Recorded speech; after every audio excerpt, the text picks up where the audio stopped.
Hey, good morning, good afternoon, good evening, wherever you are. Scott Luton, Greg White, and Kelly Barner here with you on Supply Chain Now. Welcome to today's live stream. Kelly, how you doing? I'm doing good. Happy Monday. It's like you were doing and here we are. I know. Jazz hands. Yeah, that's right. Wait a minute, Kelly. Let's ask that question again. How you doing? Wicked good, Greg. Thank you. There we go. There we go. Just already complete. There you go. Dose of Boston, vitamin B. Well, and Greg, how are you doing today? I feel quite well, thank you. And yeah, it was a great weekend. Chiefs let us down, but go blue. Michigan won and Georgia won. So, and the two teams that I thought final. Sorry, not that this doesn't affect my mood, but I think I am relaying a lot of football fans' feelings when I say that the two teams that I think most of us thought were the weakest in the top four of the CFP both lost, though one of them still got in. TCU and USC. Right. Well, all I can say is I look forward to when it's an 8 or 12 team playoff. 12 next year. 12. Is it going to be 12 next year? Really? Next year? I thought it was going to be 2 years. Okay. That's a great holiday gift. So that's going to be wonderful. It's going to be one of the best sporting events of all year. So, and Kelly B, your quick analysis on the college football playoff. Believe it or not, I have a comment on this. I married into a Penn State cult/family. Yeah. So I do understand that next year the Rose Bowl is no longer Big Ten and Pac-12. It's going to be part of the bracket system. And Penn State is going this year. So they're getting to play in the last one of those sort of traditional that is awesome. matchup things. So they did get it. So who are they playing then? Is it SC? It doesn't Too much detail. Somebody join else. Join us Not at Ohio 11. State. I know that. Join us at 11 for the full story. State, so it doesn't really matter. And Kelly, only kidding. I've always enjoyed how you're a proud non-football and other sports fan. We should give the NASCAR update though, right? And NASCAR season, is that right around the corner, or is that where are we at with? Yeah, so usually NASCAR starts right back up around Valentine's Day. They have I think they call them the duels now. Used to be the shootout Budweiser. Now it's like a pre-season race kind of thing, which is fun. And then there's of course opening weekend, but usually it falls right around Valentine's Day. So this is kind of the brief couple of months during the year when all the NASCAR families try to time having their babies. And then romantically just in time for Valentine's Day. Can't tell you how many Valentine's Day dinners I've had either watching Talladega Nights, the duels, or the opening race of the season. Love it. Okay. Any of those are good. Also, yeah. We had a discussion over the weekend for some reason about Days of Thunder. So I don't know if you all know this, but Clay, the Diesel, that's right. It was Friday when we were in Phoenix. Has never seen Days of Thunder, so I hope he took the opportunity to watch it this week. Oh, that's important. Yeah. All right. Yeah. So now that we've doubled down on the sports front end here of the Supply Chain Buzz, we got to get down to news of what's going on across global business, because it is the Supply Chain Buzz powered today by our dear friends at 6 River Systems. So we're going to be talking about some of the leading stories that are going on across global business. Got a variety of topics here today. And of course, Kelly Barner, Greg White, and I here ready to get in trouble to get into it. So where I want to start though, Greg and Kelly. Yes, Scott. Is I want to share our, with that said, which is our weekly LinkedIn newsletter that went out over the weekend. So we just surpassed 18,000 subscribers, right? We've accomplished that probably about 2 months. But thank you all for leaning into this kind of off the beaten path content from the whole Supply Chain Now family team. And with that said, no pun intended, we really celebrated many of our subscribers and listeners. So check out the pseudo Norman Rockwell painting there, Greg and Kelly. Is that pretty cool or what? Is that Kim Winter? Do you guys see him? What's that? I swear that looks like Kim Winter.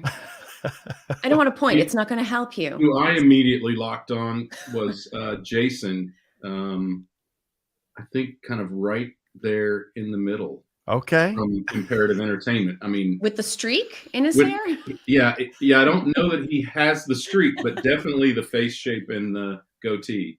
Well, check this out. We pointed out a lot of folks kind of in the crowd. Folks Oh, I that see Kim Winter. I see who you see as Kim Winter. Yeah. Sorry. Go ahead, Scott. that's okay. Well, drop the link in the chat. We'd love for y'all to weigh in. Let us know what your take is. All the things we also mentioned Greg and Kelly, some of their most recent commentary and analysis. So y'all check that out. Along the same lines, and we're going to say hello to a few folks here in just a second. Our Leveraging Logistics for Ukraine project, the next meeting, right? Really, the operations meeting is December 13th at 11 a.m. Eastern time. That is a week from tomorrow. Folks, I tell you what, they have truly been moving mountains with this humanitarian aid focused project and initiative. Over 500,000 pounds of targeted aid has made it to Ukraine, Poland, and elsewhere. So join in next week. Even if you're not in position to give or donate anything, join in to gather the market intel and get a sense of what's going on and how you can help. So maybe you can then go back and rally the troops and find a good way to contribute. So next Tuesday, a week from tomorrow at 11 a.m. Eastern time. Greg, your quick thoughts here? It is truly moving mountains of goods and materials for folks over there who are still going through this. We don't hear about it as much. Although I did hear that the leader of Russia may have taken a tumble and soiled himself over the weekend, which is really funny. But yeah, couldn't happen to a nicer fellow. But yeah, it's still an important initiative, and it makes me think we probably ought to. Scott, did you get a specific update? Did you join the latest call? I don't know. I haven't, but we're going to get in terms of shipments out there. Yeah, there's a much bigger number than the 500,000 pounds that I shared earlier. So we'll see if we can get that update on Tuesday. But Kelly, these are kind of do-good initiatives that the global supply chain community should feel good about, right? Oh, absolutely. And just the Vector team's commitment. I know they're sort of spearheading the effort. There's a lot of other people involved. You always go through that initial burst of enthusiasm, and then everybody kind of goes back to their day job. Right. These guys have stuck it out, right? And it's gone through multiple phases and evolutions, but they are still there doing the work that needs to be done. Agreed. Well said there. Okay. So y'all get involved. We drop the link in the comments, whether it is the newsletter on a much lighter note or, that Leveraging Logistics for Ukraine, where we could use everybody's help there. Saying hello to a few folks. Catherine behind the scenes. Big thanks to Catherine, Chantel, Amanda, and Clay. Good morning. Good afternoon. Happy Buzz Day. It's typically what Catherine or Clay shares here. Shelly Phillips, the one and only, says good morning. Now, Greg and Kelly, Shelly brings it every time. I mean, if you're not tracking her comments on these conversations, you're missing out, right? Absolutely. Yeah, I agree. Let's see. I'm gonna skip over some of these comments that folks are dropping in the chat. Hey, some things are out of our control from time to time, right? But hey, look forward to your contributions throughout the next hour as we tackle some of the most important news taking place across global business. Okay, Greg and Kelly, are y'all ready to dive into the first news item for today? Ready? Yeah. Got you. Seatbelt is buckled, ready to go. So we're going to start. And Greg, as I mentioned, I've got to find it's around here somewhere. I've got my fire extinguisher here for your comments here on the front story. But we're going to talk about China. And Kelly, tell us about how China has been dodging tariffs on solar panels as of late. Tell us more about that. Yeah, so this is an interesting example of any of these, whether it's a supply chain complexity or manufacturing complexity. When you simply think that regulation will fix it, think again. So China actually comes into play in two different places in the article. One is that we all know as part of the Uyghur Forced Labor Prevention Act, which took effect earlier this year. It was Xinjiang, that part of China where the Uyghurs live, where most of the materials for making solar panels came from. And now in order to export from there, you have to whitelist prove that forced labor was not used. So now that supply is sort of off limits. Now, the rest of China has tariffs placed against it by the U.S. They're trying to create an opportunity for U.S. manufacturing to catch up. but these things take time. And because the tariff on products coming directly from China is a slim 254%, it has created an incentive for companies to actually route their goods through 4 different Southeast Asia countries. It's Cambodia, Thailand, Vietnam, and Malaysia. They're routing the goods through those, doing just enough final assembly there to try to position it as being from those countries.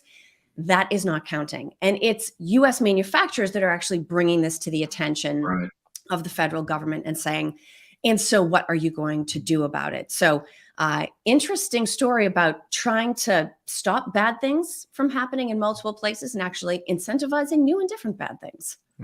Well said, Kelly. Greg, your thoughts here? Well, I mean, in a way, this is not new. Even when the tariffs were imposed on China, what American companies were doing was simply landing the goods in Mexico or Canada. And sorry, I forgot about Canada. And then that dissolved the need for the tariff or the ability for the tariff to apply, and they would just drop it in Vancouver and bring it over to Washington or Mexico into California or wherever.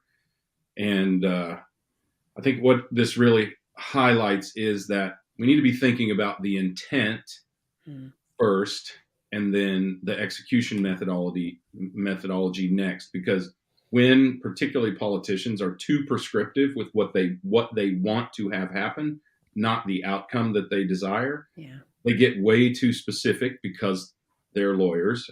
They get way too specific, and they wind up, as Kelly is talking about, opening new misdeeds by confronting old misdeeds. Well, as one of the things Kelly kind of implied there, according to Wall Street Journal, which is where we had, y'all check out the article. That's what a lot of our conversation is based around here today. I think links in the chat. According to Wall Street Journal, several thousands of shipping containers full of solar panels have been stuck in a variety of ports, detained by U.S. Customs. Now, that has backed up 23, get this, I'm having to learn these new prefacing, but 23 gigawatts worth of big solar projects have been delayed. Now that number, 23 gigawatts, is 2 times the size of all a gigawattage that was installed in 2021 rather. So that is a huge, so on one hand, is it slowing some good projects down that, could lead to maybe more efficient, greener, and cheaper power? Sure. But to the ends that Greg and Kelly, you're both speaking to, is it preventing bad actors from doing more bad deeds, right? Absolutely. I mean, so we'll see how this. So. I really don't think it's preventing it, because I think what we have to acknowledge here, I know you want me to flame China here, which I would happily do, if it weren't for the fact that it is American companies importing these solar panels from China. They may be built in China, but China is not over here buying their own solar panels and bringing them in. Right. We're doing this to ourselves, right? Sure, but I'm saying with them detaining, this is a sign of the legislation and of the policies enacted in the last 6-8 months of it starting to at least bring to visibility what is giving some bite to all the talk. It's not, is it solving everything? Absolutely not. But at least it's giving some bite to the talk of clamping down and controlling, true. Right? Kelly, your quick thoughts. I think the thing that makes this so extra fascinating is that we're not talking about shoes or tires or cars or steel. We're talking about, okay, which is more important to you, moving forward with green renewable energy or human rights abuses, right? Or punishing geopolitical bad actors. It creates this really hard question that regulators as well as companies are going to have to figure out, and consumers are going to get their opportunity to weigh in as well. So I love the complexity of this kind of story. It is a direct conflict within ESG. E for environmental, S for social justice, right? So pick E or S in this case. Right. And then you have the governance, which is the law, which is attempting to work. Right. But it's not as simple as it sounds. ESG sounds lovely, right? But the execution is where it gets complicated. Yeah, unquestionably. A lot of good thoughts there, Greg and Kelly. Thank you very much. And we'll keep our finger on the pulse of the story as it continues to play out, not just in the solar panel arena, but many, many others. All right. So moving right along. And by the way, hello, Kim Winter. His ears may have been burning, Greg and You should Kelly. put up that picture and see if he Yeah. can pick who he is. Find yourself in the picture, Kim. Yeah. I'll revisit Find that. Kim. Shelly Phillips hopes she can live up to the hype. We were talking on the front end. I know you can, Shelly. Hey, Leah Luton from Aiken, South Carolina. Hey, Mom. Appreciate it. She always enjoys. That might be a little bit partisan. She may have some rose-colored glasses on, but regardless, great to have you here as always. And speaking of, Shelly says, hey, are there any solar panels that do not involve? So yes, there are. And I meant the other factoid I didn't share is about 80% of all solar panels here in the States come from either China or other Asian countries. And of course, predominantly from China. So even my simple mathematical ability would tell me that at least 20% of all solar panels used in the States don't come from these oppressed regions, right? Kelly and Greg, does my walking around math sound good? It does sound good. Yeah. But the cost is very different different as well. It used to be 100%, by the way, that the companies that make solar panels in the U.S. offshored to China with the intent of saving costs to do that. So it's not, I mean, China didn't exactly volunteer to do this, right? And those same companies are now the same companies waiting for those 2,000 gigawatts of solar panels to come in from China, because all they do is label them. That's almost enough energy to time travel. Was it 1.21? 1.6 gigawatts. Was it 1.6? Okay. Yeah, I think so. So we need those solar panels. Yes.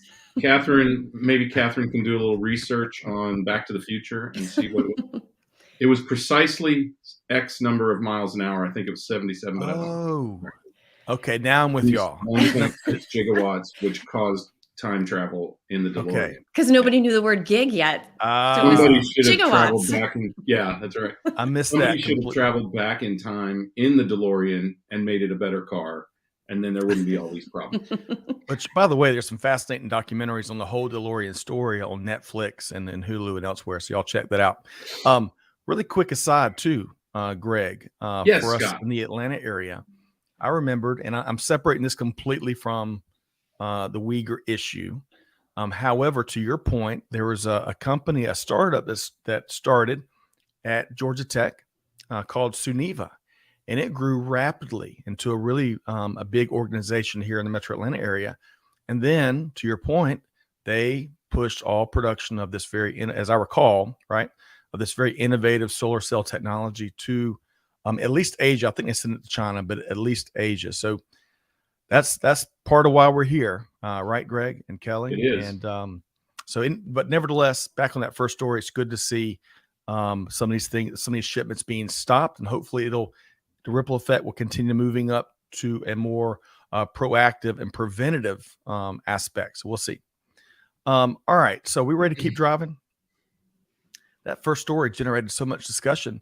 We could make the whole hour perhaps, but let's move to this second story because it's a fascinating one as well, with some themes that are tied into some of the things we're seeing here in the U.S. So NPR and the AP are reporting that South Koreans are taking to the streets in protest, but in support of the trucking community there. Kelly, what's going on here? Well, this is interesting. So you would be forgiven if you might think we were looking at an old article, because this also happened in May and June of this year. There's different groups of truck drivers, different unions, and different types of specialized drivers within South Korea. The current strike that's ongoing happens to involve the cement drivers, but there's a possibility that it's going to spill over to fuel tanker drivers. And really, it's coming down to a lack of ability to amicably settle debates that have come up in the past. When the pandemic hit, South Korea put in place basically minimum freight costs to ensure that not only would the drivers be able to make ends meet with costs going up, but that they wouldn't be incentivized to do unsafe driving practices and lead to actually social damage and property damage in order to, again, make ends meet. They did manage to initially settle things, but it has recently boiled back over. And now the government is taking steps to force the drivers back to work. 5,000 people showed up to protest in South Korea on Saturday. So it was definitely making headlines, even in terms of the numbers. And of course, earlier in the year, we saw the Canadian truckers. As I had commented on Dial P back then, I did think the Canadians' protest looked more fun. The South Korean protest was very disciplined. They were very quiet and sitting in the streets. But if I had to pick a protest to attend, I would probably go to Canada, just, if I was there purely for entertainment value. But just because they have a distributed job does not mean that they cannot come together, both through formal unions and also through simply coming together in terms of numbers to make their cause heard. All right. So, Greg, beyond weighing in of what's a more fun protest between South Korean and Canadian protests, weigh in on the story here. Well, I think we can, considering South Korea's very recent collective group catastrophe, I would prefer that they somehow stay home and protest. But if it's only 5,000 people, it's not nearly as dangerous as whatever holiday they were celebrating when all those people got injured and killed. But I think the important thing is that this all stems from government intervention. We keep talking about disruption in supply chain and how disruption is so much greater than it's ever been. And virtually every single one of those significant disruptions, now admittedly, one of those disruptions, at least one of those disruptions was absolutely necessary. The seismic societal disruption of shutting down the entirety of society while we tried to, resolve the pandemic. But all of those actions since have continued to exacerbate the problem by, in some way, motivating people to not work or not work for the going wage at the time that they institute these things. And it really enunciates, and I think this is important, it really enunciates how labor intensive supply chain is. I mean, frankly, every business, their biggest cost is labor. But I think it's easy to believe that supply chain is becoming automated and autonomous and technology driven. It is technology enabled, but it is still definitely human driven. And we're going to continue to have these disruptions as long as, this is not unlike the topic we were just discussing. Yeah. Government does this to solve this topic expeditiously, to get themselves back on the top of the polls, to appear popular again. And later, the unintended consequences of their short-sighted actions create yet another crisis. So, I think we have to be careful. We never will, but we have to be careful to not ask for too much intervention from government on these things. And we're going to talk about yet another intervention from government in very short order. Well, probably right on the back of this, aren't we? That has the potential for dire consequences down the road. Well, we are, but first I want to get this comment in from Shelley. Shelley says, I could not take my eyes off on the ground phone videos during the Canadian trucker strike. Kelly, sure, it did look like a lot of fun. Hockey games and cleaning up the streets. If there's another one, Shelley, you and I are going. We'll do some on the ground reporting. But to Greg and to the segue we do want to make here, Shelley's spot on. Shelley, you're really vibing today. Man, we knew we could count on you. Coming, don't they? The Koreans sound like shades of how our rail situation might go. So on that note, government intervention and all. See, by the way, let's give credit where credit is due. We put the high bar out there, and Shelley leapt right over it. So agreed. Kelly, you have been doing a ton of reporting on the railroad industry situation. And just when folks may think that tragedy and stoppage could be averted, that may not be the case. Kelly, tell us more. Sure. And actually, Greg, this is an excellent opportunity to bring in a little bit more Boston accent. Labor Secretary Matti Walsh from Boston directly to DC. He was the one that originally headed off the rail strike back in September. Then the unions started voting because the membership has to weigh in. It's not just the labor representatives negotiating with the railways. Right. And 4 of the largest unions actually voted to reject the deal that was on the table. So we got through midterms, right? And then it started to pop back up as these votes were going against approving the deal.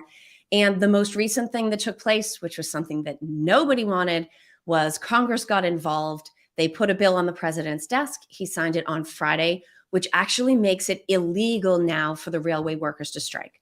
So they are being forced to accept the deal on the table. And the interesting thing about this, I think, does come into the larger, I mean, it's a little bit, the S and ESG, it's sort of the larger labor conversation.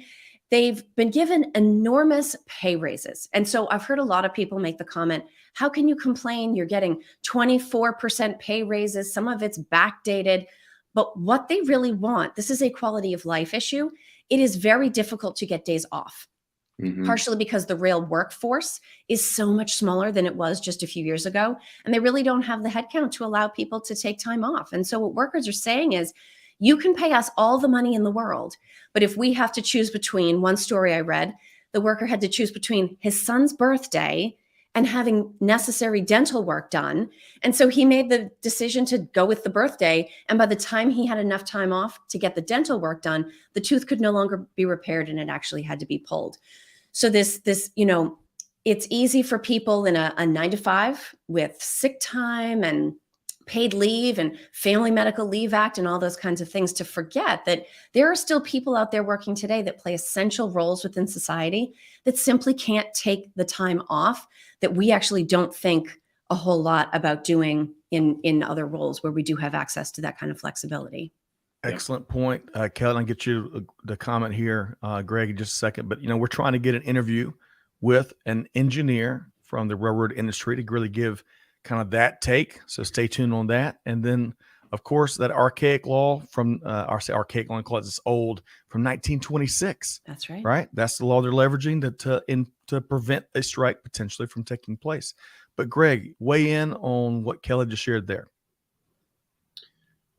Well, I mean, it's an old law, but it's still the law, right? The Constitution also is still the law from 1776. So I think we have to, actually it wasn't 1776, the Constitution. But, I was going to go with it, Greg. I was going with it, man. Thanks. 1787. Thanks for letting me have that. But it's, I think what we have to recognize is that, again, this is expeditiousness being performed by politicians to give the perception of a solution. And to Shelley's point earlier, what she said was, why can they not see these unintended consequences coming? It's because they don't look that far, and that's not their fault. Yeah.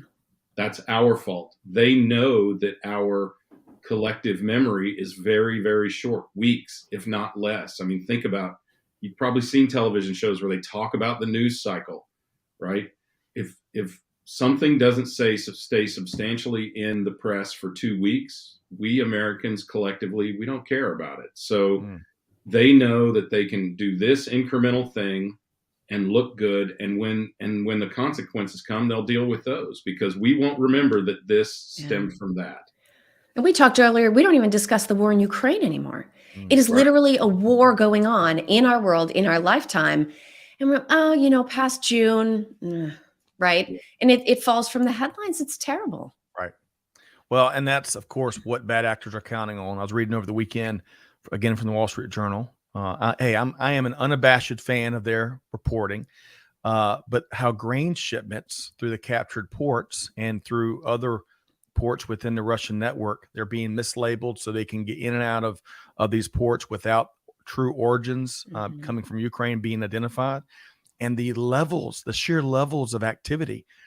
I'm trying to remember the number. I think more grain will have been under this guise will have been moved this year than in the last 7 years or something. It's ridiculous when everything was above board. So it's to both of your points. It's shameful. Shame on us for having goldfish attention spans. But TikTok is what Shelley just said. Yeah. um, Where you can learn about a topic from someone who just read a Wikipedia page 5 minutes ago.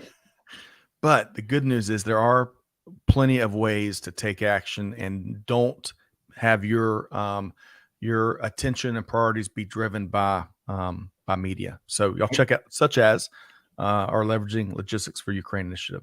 Okay, for the second time, I want to move on because I want to hit on Greg and by the way, Greg and Kelly, thank you all for the update. That's an ongoing story on that has developments across a number of different levels, and we look forward to more interviews around the railroad industry. But I want to do this. So Six River Systems, of course, are friends and sponsors of today's episode.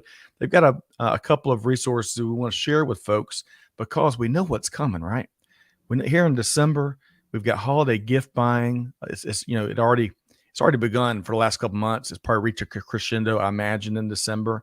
But then, Greg and Kelly, the tidal wave of returns, right?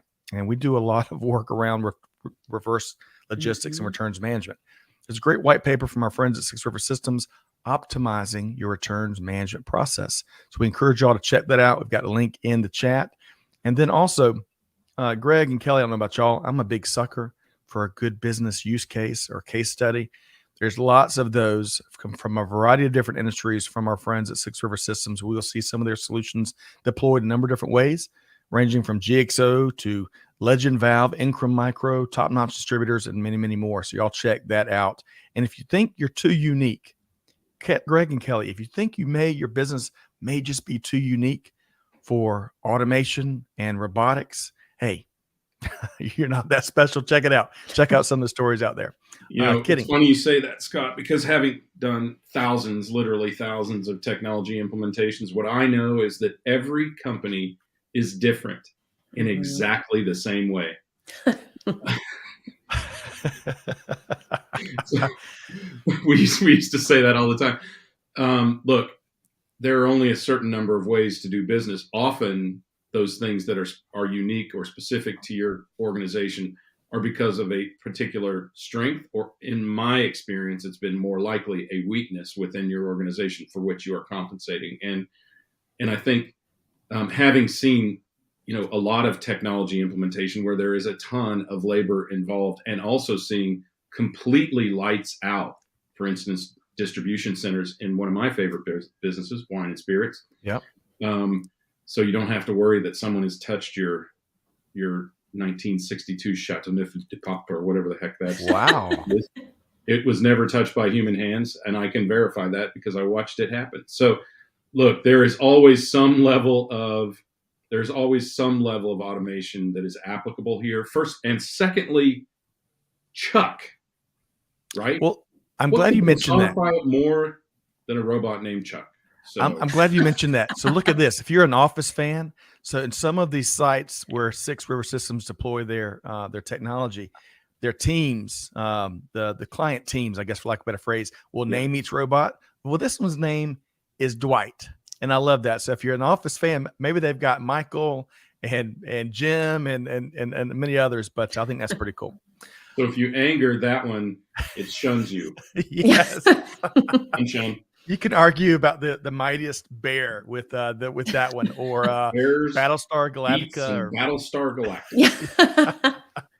All right. So Kelly, we've talked a lot here in just the last few minutes about automation and different, unique nuances of different business models. Anything you want to add before we move to the next story related to food? Just that you should never underestimate the work and trust that goes into making a case study possible. I obviously come to that from a writer's standpoint, but doing the interviews, getting a customer that is willing to speak on your behalf and let their story go out there and their name go out there. You can't have a case study if you don't admit that you started in a less than perfect place in order to get the benefits that you're talking about. So that's just generally speaking a great sign of good relationships if you have a solid bank of case studies. Well, and there were 8 or 9 there, right? Mm-hmm. Oh, that I think that's just page 1, right? Yeah, that's right.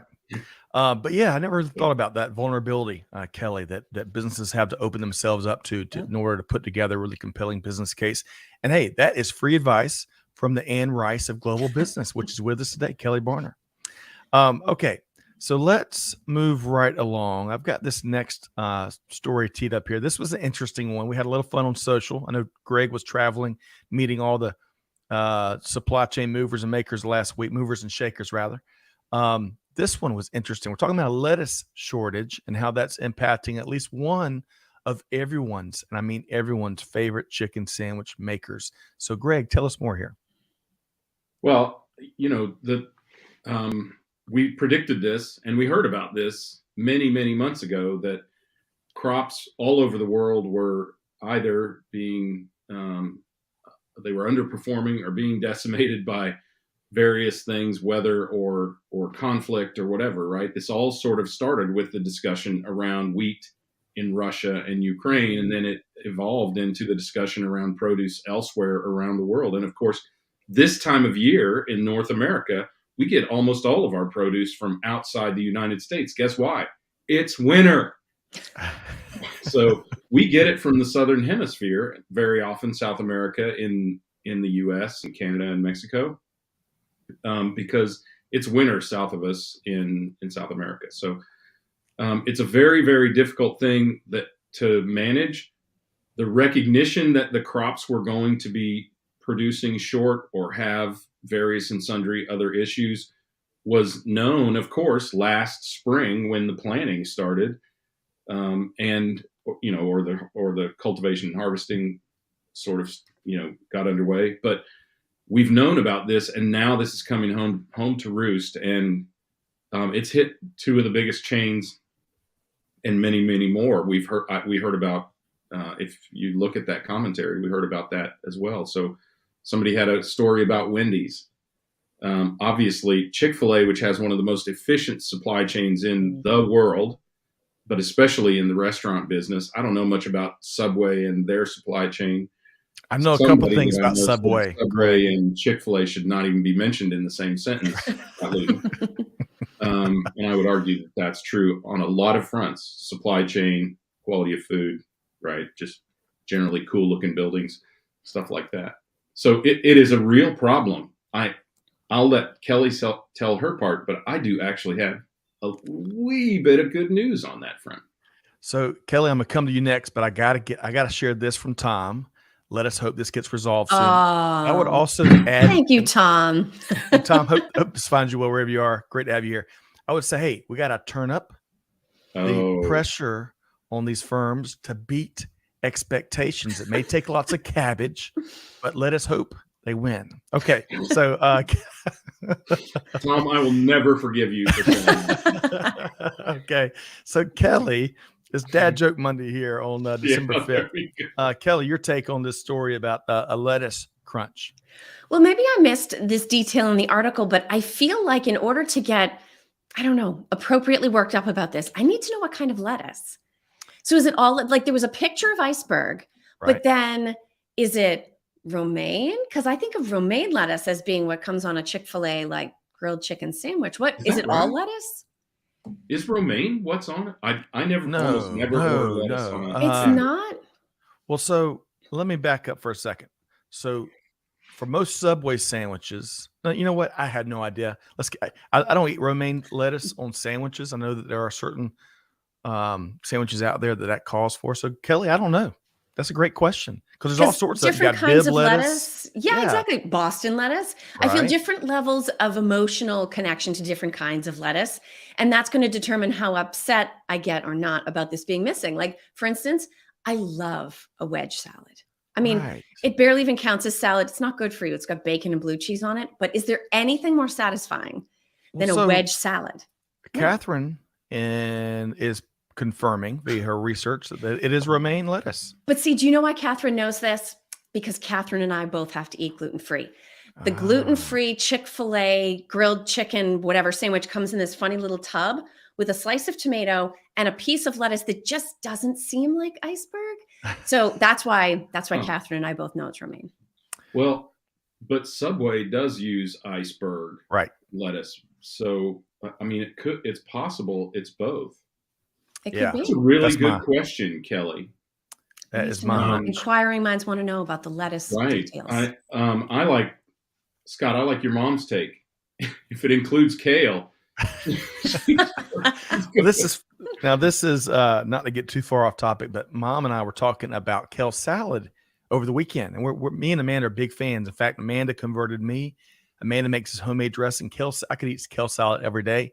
Mom, not a fan. So we got a little conversion there to do. But so for any of our listeners that aren't seeing this, Mom says a shortage of kale is fine by her.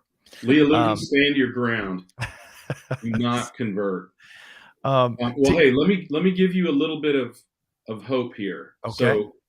So, at the risk of Dr. Rhonda Bumpinza Zimmerman getting really, really angry at me for being in Phoenix and not saying hi, I want to first qualify by saying I was there less than 24 hours. I was able to go to an In-N-Out burger and have a double with cheese and lettuce. No questions asked, no extra charge, as the article talks about, and no notification that they were short in any way. So was it iceberg lettuce? It was iceberg lettuce, yes. Okay. So I'm not a huge fan of lettuce. It's only the rare sandwich that I eat lettuce on anyway. So okay, I could care less, frankly, about lettuce. But this is part of a bigger issue, and that is we will start to see this, and the article talks about this a little bit. We'll start to see this with other produce in the coming months. That's right. All right. So now that we've all had a lot of fun and become more informed and educated about lettuce. That's right. And some questions to ask that both of y'all are referring to. Let's say, Kawan, yes, we're all here. Welcome from Iraq via LinkedIn. Great to have you here. Would love to, if you've got a take on any of these subject items, we'd love to hear your take, but welcome. Great to have you here today. T Squared says the puns here. I can just hear him say this. Oh, these puns. T Squared says Subway is primarily iceberg lettuce, and he's evidently a kale fan. It's the game to play. Live kale. Interesting. That's a new one. Maybe home raised kale. I don't know.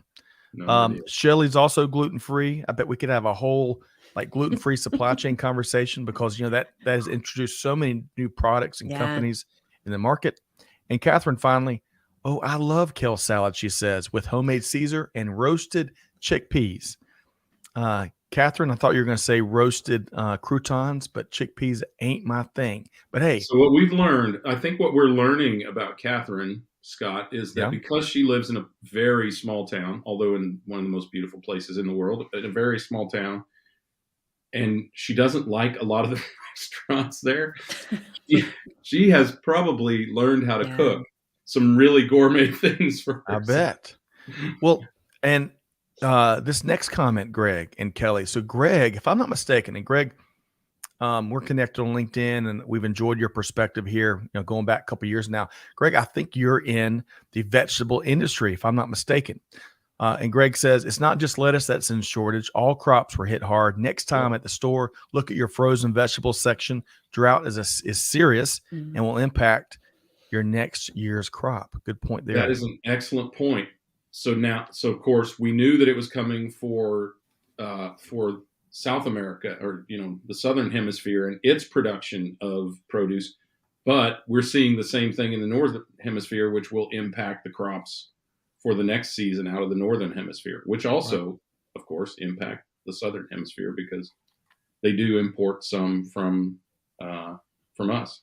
And the orange crop in Florida was completely wiped out even before the hurricanes that hit. They had incredible problems with, I forget the name of it. It's some sort of blight that they had on oranges. All I know is that, folks, you get a nice piece of market intel here today, because the best place ever, Mom, I'm counting on you, if you're still with us, to get a sandwich is Pat's Sub Shop in Aiken, South Carolina. It's been around since the 60s, and it's a place to go. Their bread is undeniable. Their Italian hoagies are absolutely extraordinary. So y'all check that out. And it's a local small business that's been thriving for, some 60 years now.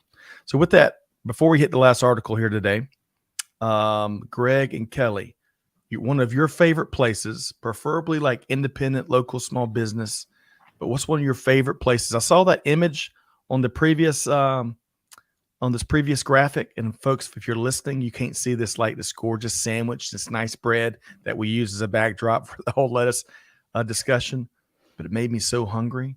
So Greg and Kelly, start with you. What's one of your go-tos for a great sandwich?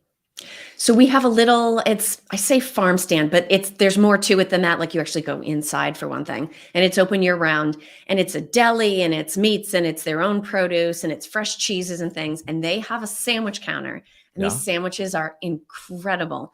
I'm partial to the roast beef. That's my favorite, but they've got good chicken salad. It's Davidian's in Northborough, Massachusetts. So if you're anywhere near this part of the state, in my part of the country, definitely check them out. It's an awesome place to go. Okay, wonderful. Greg? Great Harvest Bread Company. I'm pointing at it.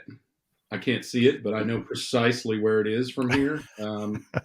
It's a collective of wheat farmers who started Great Harvest Bread Company, where basically they sell you the wheat. You make bread. Well, a very innovative buddy of mine decided bread wasn't enough, and started making sandwiches, and their sandwiches are spectacular. Really?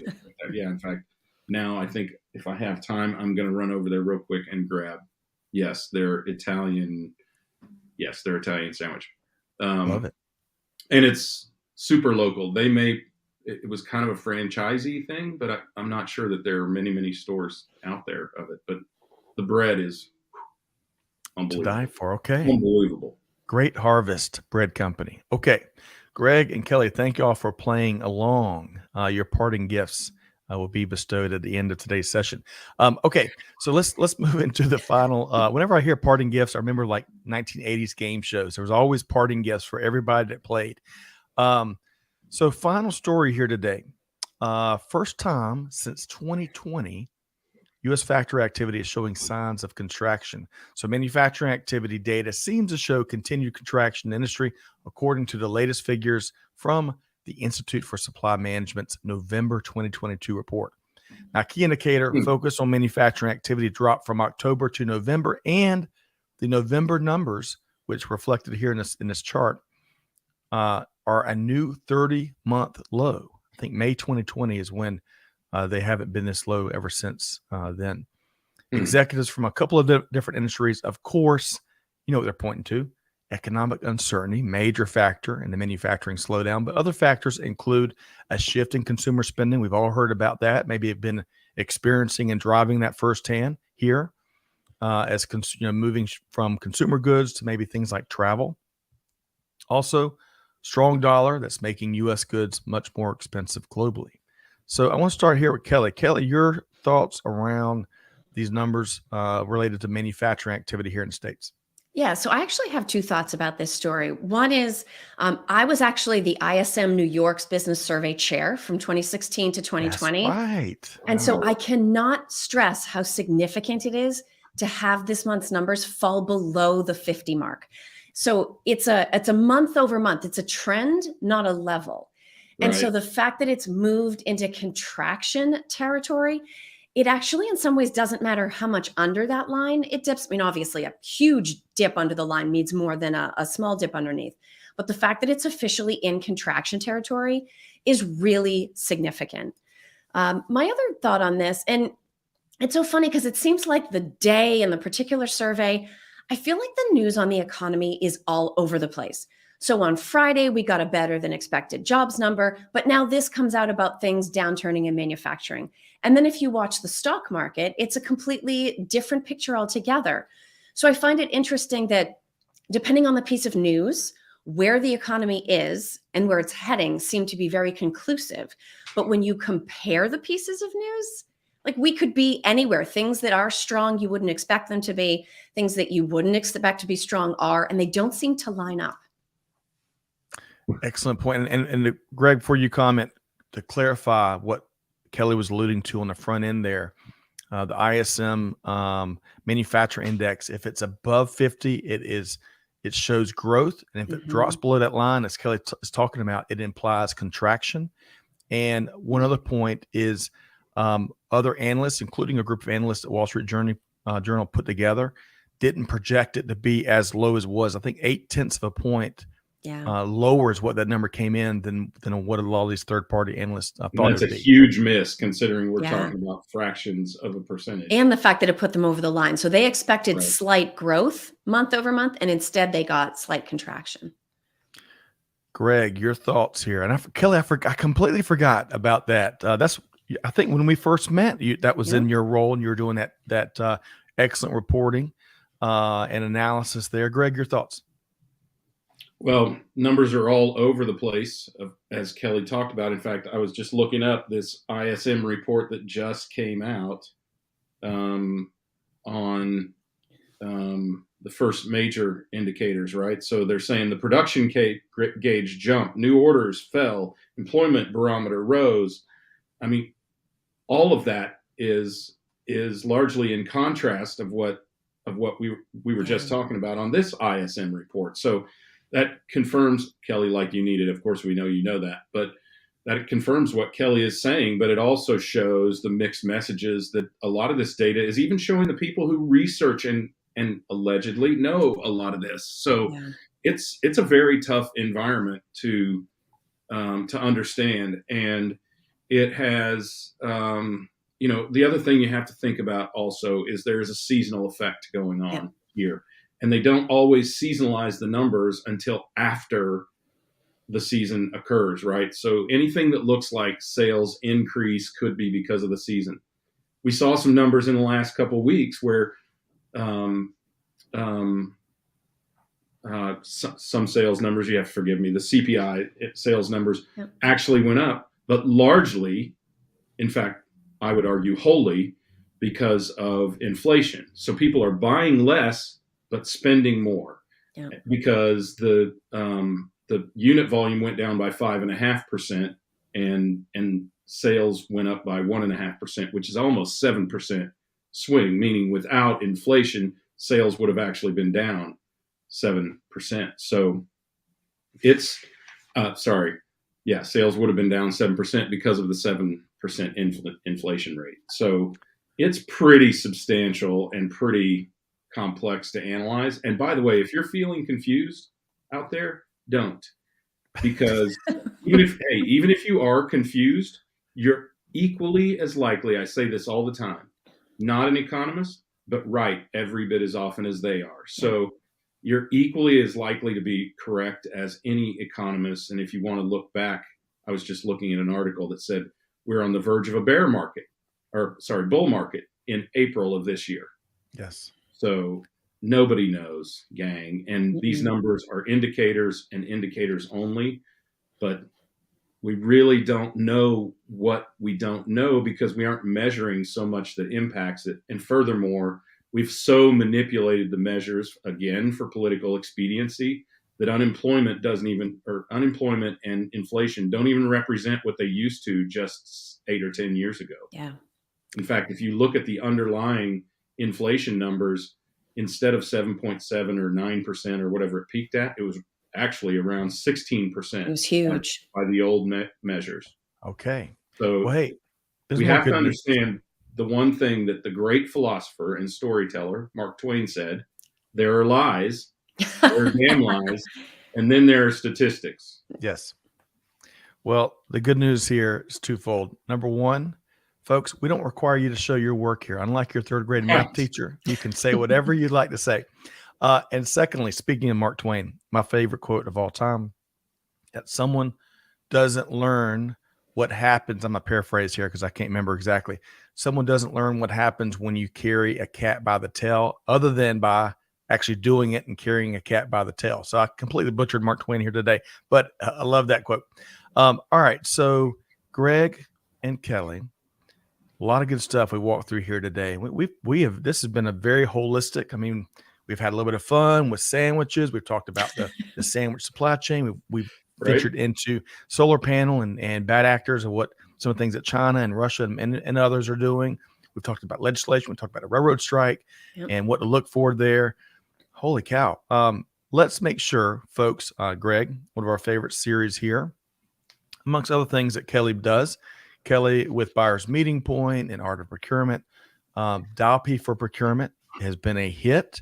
Kelly, what's the latest episode all about? The latest episode is all about supplier diversity. We had our friends from Supplier IO. We had Eileen Bassam and we had Lois Iyecker with us to talk about sort of the current state, how things have trended over time. And it's actually interesting, Greg, because earlier when you talked about putting things in place that focus on outcomes rather than intent, that's very much what we're seeing in supplier diversity. C-level executives are very excited, which is wonderful. And they're getting out there and making commitments and talking about it. But someone at the end of the day has to operationalize all this. And the challenges are enormous. And the gap between the vision and the promises and the results that are being operationalized are pretty large in some cases. So there's an excellent mix in the conversation that we had with them and also in the report that sort of underpins it. Both inspirational things about the progress that has been made in the movement as a whole, and then also some very practical things that whether you're a supplier diversity manager in procurement or just someone with an interest in the program itself, things that you can start doing regularly to close that gap between the results and the vision. And we're gonna make it easy. So not speaking of this episode that Kelly's talking about, not only are we dropping the direct link, the easy listen link, we call it, in the chat, but we're also dropping a link to the episode page, which is where you can find links to the report that kind of served as the main vehicle for that discussion and a lot more, but a lot of good stuff there. Greg, your final comment here, whether you want to touch on the conversations that Kelly's been leading at Dial P or anything else we've touched on here today. Folks need to leave this conversation with it rattling between their ears. Yeah, follow Kelly Barner. That is one thing that you need to do. You will rarely find anyone who works so hard to find the truth, and I mean that in any kind of media worldwide. Other than the X-Files, Gilly. Yeah, too scary. I don't do scary truth. I only do like non-scary truth. Scully and Mulder. Other than Scully and Mulder, Greg. I never watched the X-Files. I know, just don't say it. I never ever watched a single episode of the X-Files. I'm sorry. So I can't attest to that. But I can attest to the fact that what Kelly does is she digs deep below the surface. She provides both perspectives and has no political or personal agenda on these things. It is just the facts by this ma'am. And she provides a ton of follow-up. We were just talking about how so many of these issues can fall out of the spotlight. Kelly has been talking about the rail strike forever and has yet a new perspective, considering even before this legislation was forced through. Yep. She had a perspective on how people in the industry felt about the rhetoric around this issue, even prior to this. So it'll be very interesting to see how all this shakes out. But yes, know that she is on it. And there's never a dull moment. That's the other great thing about supply chain. Especially the way you write. I mean, the way you write makes even the dull seem interesting. The dull truth things, is out there. Like supply chain and procurement, stuff like that. Right. The truth is out there. And now I've got that theme song. Thank you to you both in my mind. Folks, we've got a ton of resources in the chat. I definitely want to point out once again that white paper on optimizing your returns management via our friends at Six River Systems. That is an interesting read, as well as all the use cases that we talked about earlier, which you can also find. Let's share that Mark Twain quote. John Perry shared that because there it is. Good. Let's see here. Yes. Okay. Thank you, John. Great to see you. John says, quotes Mark Twain, "A man who carries a cat by the tail learns something he can learn in no other way." Thank you for rescuing my really awful attempt at paraphrasing. That's genius, though. And Shelley says, Kelly's an amazing researcher, and she does not shy away from tough subjects. Excellent point. And Shelley's no slouch because she's the one that brought me and encouraged me to do the story on the FedEx ground potential ground strike, which didn't actually materialize. We had no Purple Friday. Okay. But so Shelley's also got her finger on the pulse of things in supply chain. Well, wonderful. Shelley, thanks for being here. John, all the different folks that showed up here today. Catherine, of course, Leah Luton, Tom, T Squared, Greg Studer. I wonder if the R is pronounced. Yeah, it is. It is. Okay. Great. Well, welcome everybody. And Kawan, hope you'll make a regular habit of being with us here on the Buzz Also, on I saw Mondays. somebody from Stuttgart, Germany here who I didn't, sometimes LinkedIn hides their identity. So thanks for dialing in from the center of automotive goodness, the home of Porsche and Mercedes, one of my favorite stops on the way to the Black Forest. Love it. Okay. Well, we got to call it a show at this point. So big thanks to our production team, Amanda, Catherine, Chantel, Clay, and many others. Thanks for doing what you do. Thanks to all of our attendees for being here and being a part of the ongoing active conversation with your comments and your tags and all of what you contribute. Greg and Kelly, always a pleasure to knock out these conversations with you both. Thanks for having us. I'm sorry. Were we supposed to answer that? Yeah, Thank you. I was just expecting you to roll right into the close. Well, I was kind of expecting. Thank you for giving us a moment. And seriously, Scott, thank you. What you do for the industry and for us and for information is truly commendable. Well, thank you. Information's power. But Kelly, I was looking for you to do a ta-da again, like you did on the front end. Oh, but next cue next time. Hey, also big thanks to our friends over at Six River Systems, folks. Hey, there's a ton of information out there. There's great people like Kelly and Greg and many others all in the chat that are making it easier for you to find it, but you still gotta focus in on action, deeds, not words. So with that said, big thanks for tuning in here today. Big thanks to all of our folks that showed up in the chat and brought it as always. Special Shelly gets the red star today. So Shelly, your name's on the board, red star beside. Appreciate everything you contributed. Folks, do good, give forward, be the change that's needed. And with that said, we'll see you next time right back here at Supply Chain Now. Thanks, everybody.